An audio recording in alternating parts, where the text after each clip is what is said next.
Daily Message, August 29th, 2023.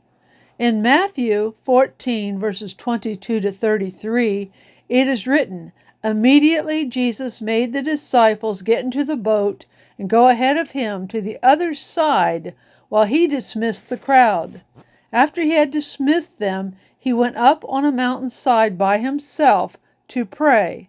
Later that night he was there alone, and the boat was already a considerable distance from land, buffeted by the waves because the wind was against it. Shortly before dawn, Jesus went out to them, walking on the water. When the disciples saw him walking on the water, they were terrified. 'It's a ghost,' they said, and cried out in fear. But Jesus immediately said to them, 'Take courage, it is I. Don't be afraid.' 'Lord, if it is you,' Peter replied, 'tell me to come to you on the water.' 'Come,' he said. Then Peter got down out of the boat, walked on the water, and came toward Jesus.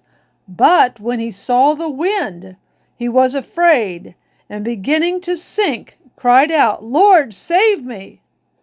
Immediately Jesus reached out his hand and caught him. 'You of little faith,' he said, 'why did you doubt?' And when they had climbed into the boat, the wind died down.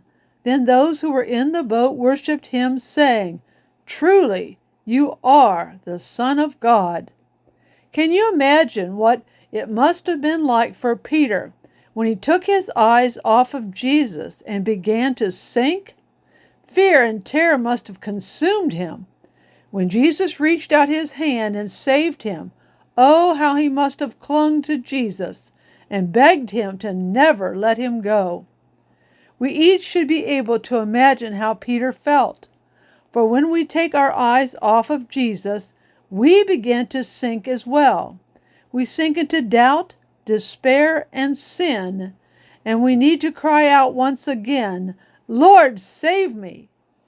In such case, Jesus would say to us as well, "You of little faith, why did you doubt?" So let us fix our eyes on Jesus, who initiates and perfects our faith. With love to all, Pastor Cheryl.